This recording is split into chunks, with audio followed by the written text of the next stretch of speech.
د عربی یو محاوره ده، الدین كله ادب. دین سراسر ادب خی انسان ته. په دغه تناظر کې کو وګورو، دین اسلام کې د خالق خپل حقوق دي او د مخلوق خپل حقوق دي. رب لا یزال په دې آیت کې یو عظیم ترین خپل حق بیان کو او په مخلوق کې یو عظیم ترین حق بل بیان کو. وقضى ربك الا تعبدوا الا اياه. الله رب العزت فیصله دا کړی دا چې تاسو بس صرف او صرف د رب لا یزال عبادت کوئ. د الله په تمام حقوقو کې عظیم ترین حق دا دی چې د الله سره شریک نه جوړئ، په ذات کې هم په صفاتو کې هم. عبادت لایق صرف اور صرف الله جل شانه دی. مخلوق تعظیم قابل کېدی شي، د عبادت قابل نشي کېدی.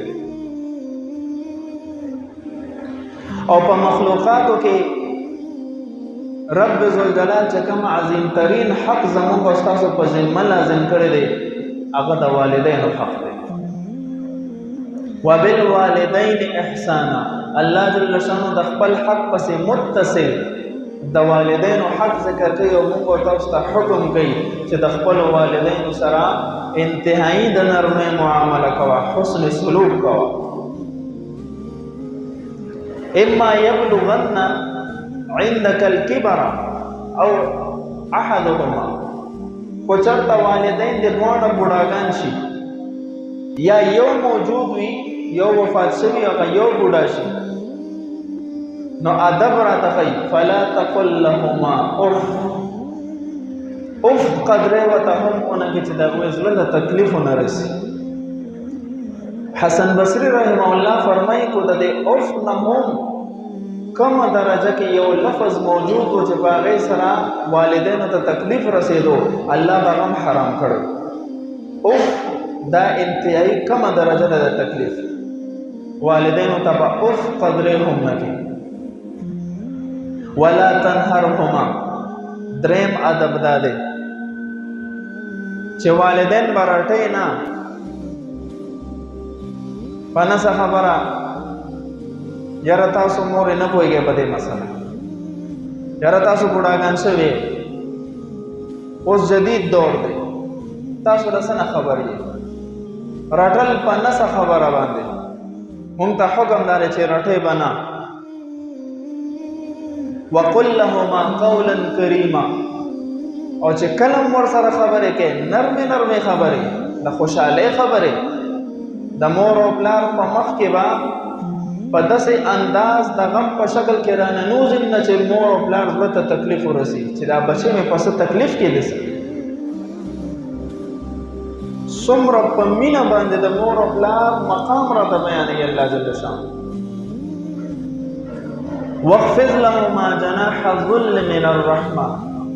د خپل د رحمت په بنیاد باندې د خپل عاجزۍ وزرې به د مور او پلار وړاندې خورې کړي چې څنګه ته مور او پلار حکم کوي چې اکه شان پرواز کې د مور او پلار د حکم خلاف ورزي الله ته بالکل نه برداشت. او عجیبه خبره الله جل شانه مونږ ته چل ښیي چې مور او پلار دپاره به دعا څنګه غواړي. وقل رب ارحمهما کما ربیانی صغیرا. داسې دعا به کوې مور او پلار ته چې یا الله زما په مور او پلار باندې داسې رحم وکړي لکه څنګه چې په ورکوټیوالي کې په ما باندې رحم کړی. د مور او پلار د رحم مثال په دنیا کې نشته، او نه د مور او پلار په شان بهترین دوستان انسان ته ملاویدلی شي. واحد دا مور او پلار داسې دي چې خپل بچی د ځان نه زیات کامیاب لیدل غواړي.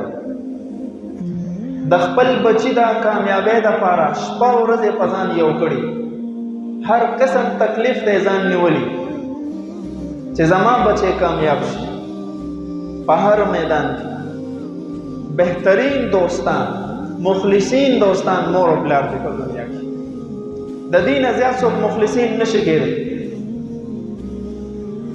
نو ځکه رب ذوالجلال د خپل حق پسې د مور او پلار حق ذکر کوي او خپل حق د پاره ګوره یو ټکی الله تعبدوا الا اياه عبادت پسې رب د الله کوي او د والدینو په حق کې څومره کلمات او فرمایل ولا تنهرهما وقل لهما قولا كريما واخفض لهما جناح الذل من الرحمه وقل رب ارحمهما كما ربياني صغيرا دو مستقل آیاتونه په دک ځای کې ذکر دي د قران کریم په نور زینو کې ګڼ شمیر انداز سره دا ذکر شوی دی وبالوالدین احسانا وبالوالدین احسانا نو د مور او پلار حق نشي ادا کېدی که انسان ادا کول او غواړي بیا هم نشي کولی